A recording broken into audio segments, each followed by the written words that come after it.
भगवान कृष्ण का जन्म भगवान विष्णु के 8वें अवतार के रूप में हुआ था। भगवान कृष्ण का जीवन न केवल युद्धों बल्कि बहुत सारी रोमांचक लीलाओं से भरा हुआ है। भगवान कृष्ण की लीलाएं हमें सिखाती हैं कि सदा दूसरों की सेवा करनी चाहिए। अगर देखा जाए तो भगवान कृष्ण को हमेशा से ही मनुष्य जाति के लिए एक मार्गदर्शक और आदर्श माना जाता है। भगवान कृष्ण का जीवन दर्शन हमें हमेशा अपने कर्म, कर्तव्य और स्थितियों का सामना करना सिखाता है। तो चलिए एक कहानी के माध्यम से जानते हैं।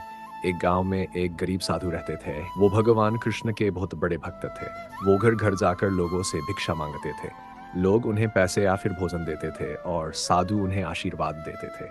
भगवान कृष्ण ने एक दिन उनकी परीक्षा लेने का निर्णय लिया और एक दिन साधु नदी के किनारे से जा रहे थे, तभी उन्हें सोने के सिक्कों से भरी एक पोटली मिली। वो बहुत ही खुश हुए और पोटली अपने पास ही रखने का निर्णय लिया।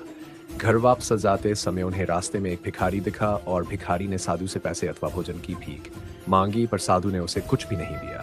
वो जब वापस चल रहे थे तभी थोड़ी ही दूर साधु को जमीन पर एक चमकता हुआ हीरा दिखाई दिया और उन्होंने अपने आप से कहा कि वाह वाह, कितना अच्छा दिन है।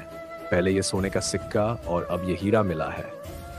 साधु जैसे ही वह हीरा लेने के लिए नीचे झुके, एक चोर ने आकर उन पर छलांग लगाई और सोने के सिक्कों से भरी हुई पोटली खींचकर वहां से भाग गया। असल में वो हीरा सिर्फ एक कांच का टुकड़ा था जो चोर ने जानबूझकर साधु को फंसाने के लिए वहां रखा था। साधु बहुत ही दुखी हो गए। साधु वापस अपने घर की ओर चलने लगे। तभी भगवान कृष्ण ने एक साधारण मनुष्य का अवतार लिया और साधु को मिलने का निर्णय लिया। वो साधु को मिले और उन्होंने साधु को एक सिक्का दिया और कहा कि कृपया करके मेरे इस सिक्के को स्वीकार कर लीजिए।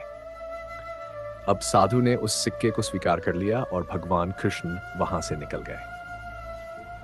साधु को विचार आया, ये क्या है और इससे मैं क्या कर लूंगा? मुझे नहीं लगता ये सिक्का मेरे कोई काम आएगा।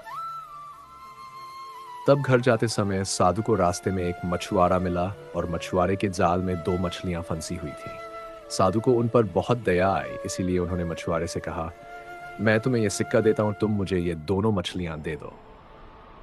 मछुआरा मान गया और साधु ने तुरंत ही उन मछलियों को पानी से भरे मटके में रख दिया। उन्होंने सोचा कि दूसरे दिन वो जाकर इन दोनों मछलियों को नदी में छोड़ आएंगे। दूसरे दिन जब वो नदी में मछलियों को छोड़ने गए, तब उन्होंने जो देखा तो वह एकदम चकित हो गए। नदी में 2 हीरे थे। वह देखकर साधु बहुत ही खुश हुए, पर समझ नहीं आया कि ये सब क्या हो रहा है।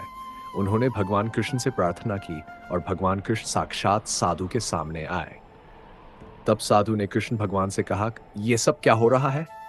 भगवान कृष्ण बोले, मछलियां जब पानी में थी तब वह भूल से हीरों को निगल चुकी थी और अब तुम्हें हीरे मिले क्योंकि तुमने उनकी जान बचाई। तभी साधु के आंख में पानी आया और उन्होंने भगवान कृष्ण को धन्यवाद कहा।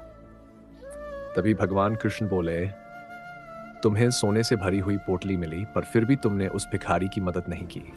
तुम्हारे उस हीरे के लालच में तुमने उस सोने के सिक्कों को भी खो दिया। हमेशा दूसरों की मदद करनी चाहिए और कभी भी लालच नहीं रखना चाहिए।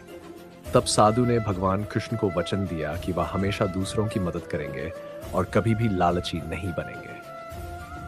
सीख, ये कहानी हमें यह सिखाती है कि हमें अपने जीवन में लालच कभी नहीं करनी चाहिए। लालच ही हमारे जीवन के दुखों का कारण होती है। भगवान ने हमें जो कुछ भी दिया है, हमें उसी में संतुष्ट रहना चाहिए। वीडियो अच्छी लगी तो लाइक और शेयर करें और कमेंट में जय श्री कृष्णा लिखें। धन्यवाद।